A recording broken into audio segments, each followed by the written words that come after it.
Deserted skies, dying hopes.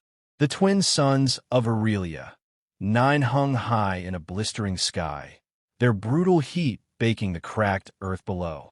Wind dragged lazy trails of dust across the barren plains, whispering death into the ears of the living. It was a graveyard of silence, lifeless, endless, merciless. Amid this wasteland, Karel crouched beside the ruined remains of a once elegant escape craft, now no more than a skeletal husk charred and cracked. Her skin, naturally blue and proud, was now streaked with grime and dried blood. The gash on her thigh had clotted, but throbbed with infection. Her long silver hair, usually braided in the style of her clan, hung limp and sticky over her shoulder. She didn't care. Not anymore. Only Ori mattered. The child whimpered in her arms, his breath shallow, his tiny hands clutching feebly at her tunic. His blue skin was pale now, too pale, and his eyelids fluttered like fragile wings. He hadn't eaten in 2 days. The emergency rations had been vaporized in the crash. The water condenser had shattered. The med pod, useless. Karel pressed her forehead to his, whispering softly in their native tongue. "You are strong, little one. Your heartbeat is the drum of 1,000 ancestors. Do not fade. Please do not fade." But her voice trembled. Even the gods had gone silent. She staggered to her feet, cradling Ori with one arm and shielding his face from the sun with a tattered cloak.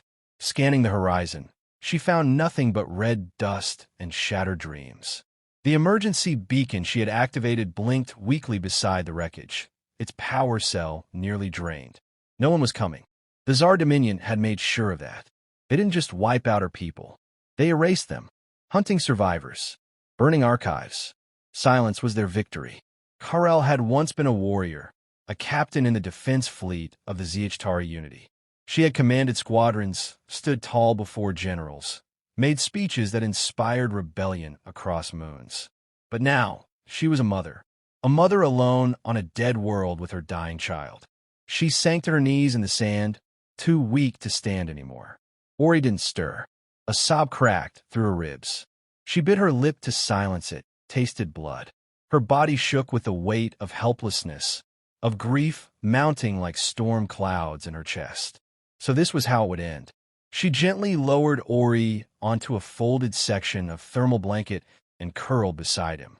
"Sleep," she whispered. "Dream of the stars, my love." Her eyes grew heavy. The heat wrapped around her like a shroud. She barely noticed when the wind changed, when the ground began to tremble. At first, she thought it was the end. Perhaps the Dominion had found her again, come to finish what they started. She pulled Ori closer, bracing for death. Then a shadow passed over her. She forced her eyes open and blinked against the light. Something loomed above, the dark silhouette of a ship descending, dust billowing in cyclones beneath its thrusters. It wasn't Zhar. The lines were too clean, the color too soft. She blinked again. Silver hull, blue insignia, angular but beautiful. A hatch hissed open. Figures emerged, humans. Tall, upright, clad in armor that gleamed against the sun, helmets obscuring their faces. One stepped forward, lowered her weapon, and rushed toward Karel. A female voice called out through the translator built into the suit. "Life signs confirmed. Get the med team down here." 2 survivors, 1 adult, 1 child. Karel reached weakly toward them, her vision swimming. The sound of boots crunching sand closed in fast. She felt hands, gentle, careful, lifting Ori from her arms. "No," she rasped. "Don't take him." Another voice, firm but calm. "We're not taking him. We're saving him." A needle pressed in her neck. Cool relief spread through her veins. Pain dulled. Darkness crept in. Before it claimed her, she saw one last thing. Her child, being held close by the human woman, wrapped in a foil blanket. Protected. And then Karel passed out, tears evaporating on her cheeks before they could fall. "We help our own, and others too." Karel's eyes fluttered open to dim, artificial light. The air was cool, antiseptic, humming with the soft thrum of machines. For a terrifying moment, she thought she'd awakened in a Dominion prison chamber. Then she smelled something unfamiliar, clean metal and synthetic ozone, and realized she was not in a place built for pain. Her gaze moved slowly. She was lying on a soft bed, her body wrapped in unfamiliar fabrics. Bandages covered her thigh and arm, and her breathing came easier, no longer the scratchy wheeze of dehydration. And then she heard it, a sound so soft, so impossible, she thought it a memory. Ori's laugh. Kal-El bolted upright, pain shooting through her torso, but she barely felt it. Her eyes locked on the clear wall panel, separating her from the next medbay chamber. Inside, a small blue child with bright, blinking eyes sat on a padded chair, wrapped in warm thermal blankets. He was laughing at a floating silver ball that buzzed around his head, occasionally projecting rainbow shapes in the air. Next to him stood a human. Female, dark hair pulled into a tight bun, dressed in a navy blue uniform with soft gray body armor over her chest and arms. She held a med scanner in one hand and extended the other gently to Ori, who hesitated, then giggled again and touched her fingers. Kal-El's heart seized with confusion. Why would a human, a predator species from Earth, be caring for her child? The woman noticed Kal-El through the window and gave a small nod. A moment later, the door to Kal-El's room slid open with a whisper. "Good," the woman said. "You're awake." Kal-El glared. Her voice came out hoarse. "Where's my son?" The human approached slowly, hands open and away from her weapons. "He's safe. We stabilized his vitals, rehydrated him, and gave him nutrient-rich synth fluids. He responded better than we hoped. Strong little guy." Kal-El narrowed her eyes. "You're not Zhar, but that means nothing. What do you want?" The woman let out a breath. "My name is Captain Ava Moreno, commander of the UTA scout vessel Ulysses. We received a faint distress signal from this sector. Technically, it wasn't our jurisdiction, but when we picked up your ship's crash signature and detected a life form, we decided to investigate." Kal-El frowned. "The United what?" "United Terran Alliance. Earth. Humans." Ava offered a faint smile. "We help people. All people. No politics. No paperwork. Just survival." Kal-El stared at her, stunned. "You came for us?" Ava stepped closer. "I came because no one else would." A long silence passed. The hum of the medbay filled it. Kal-El dropped her eyes to her bandaged hands. "My people, they're gone. We were chased through 5 systems. Every time we hid, the Zhar found us. They don't want prisoners. Only erasure." "I know," Ava said softly. "We've heard the reports. The Dominion is committing slow genocide under the guise of security enforcement. Most governments are too afraid to interfere." Kal-El's jaw tightened. "Then why risk your lives for 2 dying strangers?" Ava crouched beside her bed. "Because extinction is not acceptable. Because if we let people like you die just because you're inconvenient or not profitable, then we're no better than the monsters chasing you." Kal-El studied her closely. The human didn't flinch under her scrutiny. Her eyes were clear, resolute. Not pitying, not patronizing. Just present. "And Ori?" Kal-El asked again, softer now. "He'll make it," Ava said. "He's strong, like his mother." Kal-El almost smiled. Almost. But there was still weight pressing down on her chest. "You should have left," she whispered. "If the Zhar knew you helped me." Ava stood. "If the Zhar come looking, they'll find us. And they'll learn something they've clearly forgotten." Kal-El raised an eyebrow. "And what's that?" Ava's eyes hardened. "That humans don't run from bullies. We break them." A few hours later, Kal-El limped down the Ulysses main corridor with Ava's help. Ori saw her coming and cried out in joy, throwing his arms around her. She wept silently as she held him close. "You came back," he whispered wide-eyed. "I never left you," she murmured, choking back tears. "And they kept you safe." He pointed at Ava, his voice full of awe. "That lady says we're going to a station with warm beds and real food." Kal-El looked at Ava, her heart twisting. The humans hadn't just saved their lives. They'd shattered the loneliness that had been crushing them since the war began. "Captain," she said, standing straighter now, "I owe you a life debt." Ava smiled faintly. "We don't deal in debts, Kal-El. Just justice. But if you want to help us stay alive, You picked the wrong species. The Ulysses sat anchored above the scorched plains of Aurelia. 9. Its external repairs complete, its engines still cooling from the recent atmospheric descent. Inside, the ship buzzed with quiet tension. Captain Ava Moreno stood on the command deck, watching the long-range scanners. The green ping was steady. Too steady. Behind her, Lieutenant Shun adjusted the sensor calibration again and frowned. Captain, that Dominion ship signal, it's back. It's faint but closing. Same profile that pursued Karel's vessel. They must have tracked our jump signature from the inner orbit. Ava didn't respond immediately. She turned, eyes locking with Karel, who stood nearby, now in a fresh medical uniform with her leg in a pressure brace. The alien mother hadn't left Ori's side for more than minutes at a time, but now she was here, alert, determined. Karel's jaw clenched. They will not parley. They will not negotiate. They will burn everything. Ava nodded slowly. Yeah, that's what I'm afraid of. Karel stepped forward. You should run. Take Ori and your crew and leave. They're after me, not you. No, Ava said, voice hard. We don't abandon civilians, especially not refugees. And we sure as hell don't bow to genocidal tyrants. A moment passed. Karel blinked. You would defy the Zhar Dominion for us? Ava looked her dead in the eye. They threatened 2 people under my protection. That's enough. Shun turned from his console. Dominion cruiser entering low orbit. Estimated ground assault team in. He glanced at the timer. 16 minutes. They're deploying atmospheric decoys, trying to block our uplink. Ava's orders came fast. Lock down medical. Power up external defenses. Get our drone scouts up and camouflaged. I want every angle mapped. The crew responded instantly. Then Ava turned to Karel.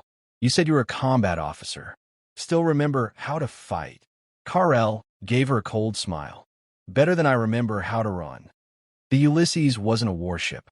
It had minimal weapons, a few point defense turrets, drone support systems, and terrain mapping tech. But what it lacked in brute force, it made up for in adaptability. Ava and her crew rigged hidden trenches with pulse mines along the rocky outcroppings north of the crash site. Drones zipped between dust storms, laying camouflage nets and scattering jamming nodes to scramble enemy comms. Karel stood beside Ava on the ridge, adjusting the pulse rifle they'd given her. Terran tech, but simple enough for someone who'd once commanded starfighter squadrons. They won't expect resistance, Karel said quietly. Good, Ava replied. Let's ruin their expectations. When the Zhar transport ship landed in a plume of dust and flame, the sky darkened. The Dominion didn't announce themselves. They didn't send emissaries. They just came down hard with 3 assault walkers and 24 soldiers in black exo-armor, fanning out with weapons drawn. A booming voice echoed across the wasteland from their lead commander, amplified through a translation matrix. Humans, relinquish the fugitives. This is your only warning. Ava didn't respond with a speech. She pressed a button on her gauntlet. The mines went off. 3 Dominion soldiers vanished in blue-white explosions. The terrain cracked, revealing the Ulysses' defensive turrets, which began peppering the exo-armored infantry with magnetized shrapnel. The walkers turned to fire, and that's when Karel made her move. With Ori safe in the med bay, she was unchained. She darted across the battlefield, agile and brutal, leaping atop a half-ruined cargo crate and firing 3 shots in succession. 2 struck a walker's leg joint. The 3rd hit the control node on a soldier's back, sending him tumbling. Ava advanced beside her squad, taking down targets with cold precision. Her crew fought like veterans, not soldiers by trade, but human to the core, resilient, reckless, brave. Dominion fire rained down, but Ava's team didn't retreat. They adapted. Karel fought like a thing reborn. She no longer cared about hiding or surviving. She was defending her son, her saviors, and in some strange way, herself. Then the lead Dominion officer appeared, a towering figure in ornate black armor, brandishing a crackling energy halberd. He shouted something in Xeric and pointed at Karel. Ava intercepted him. They clashed beneath a ruined antenna tower.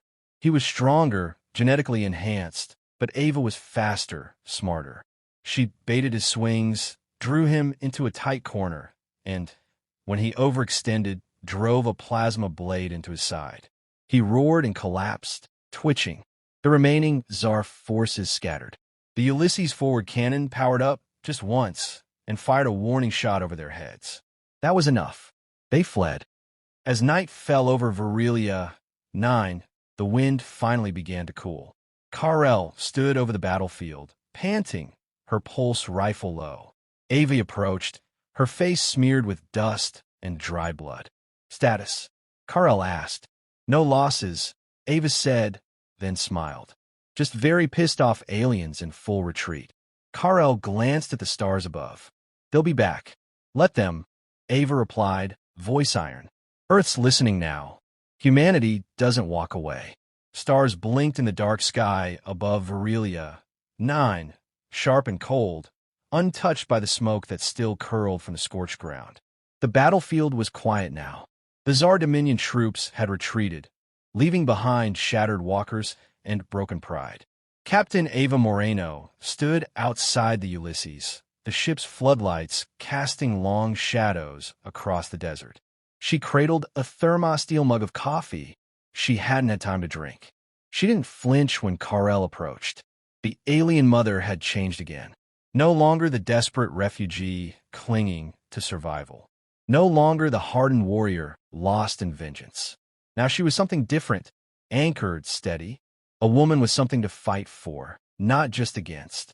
Kal-El stopped beside Ava, watching the horizon. "They will return." Ava sipped her coffee.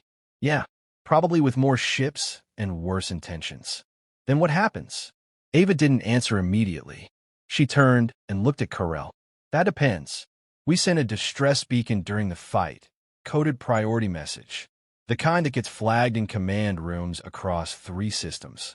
Kal-El's expression darkened. "You summoned more of your kind into this war?" Ava shook her head. "I didn't start a war. The Dominion did.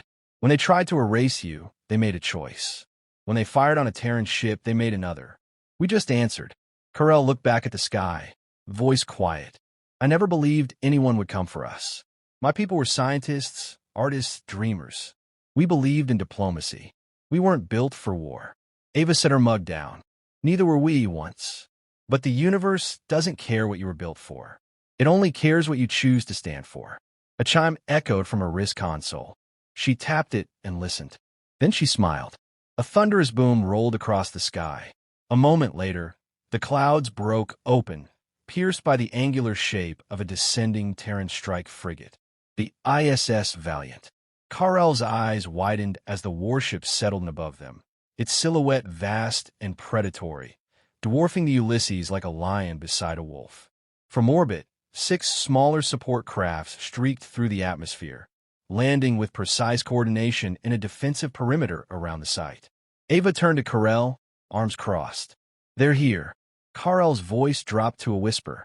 "You summoned an entire fleet." Ava's smirk was grim. "I told you, we don't run from bullies. We end them." Inside the Valiant, the command deck was quiet but tense. Uniformed officers worked swiftly.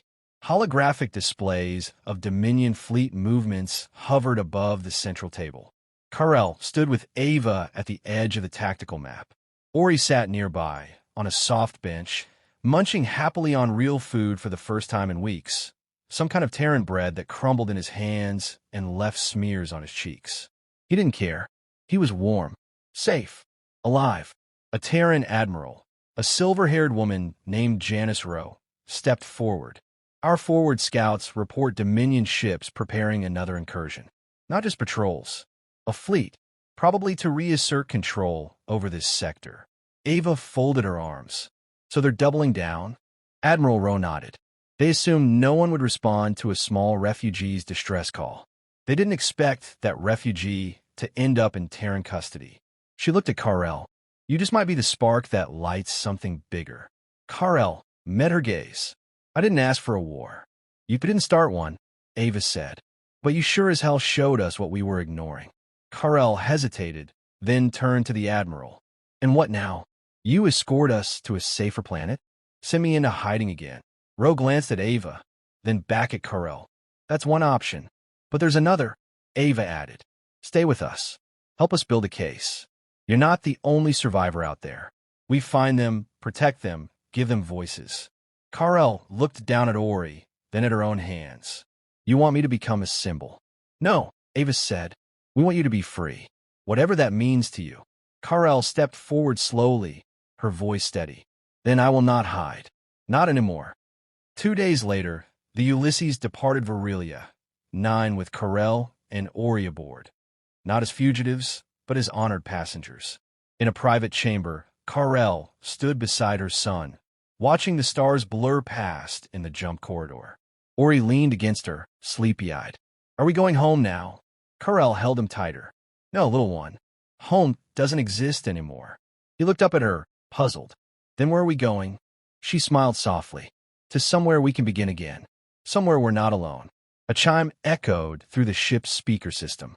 Incoming message from the Terran Peace Council. Dominion activities under full investigation. Humanity demands accountability. Karel listened, her smile growing. The galaxy had ignored their cries, but humanity had listened. And now, the stars were watching back.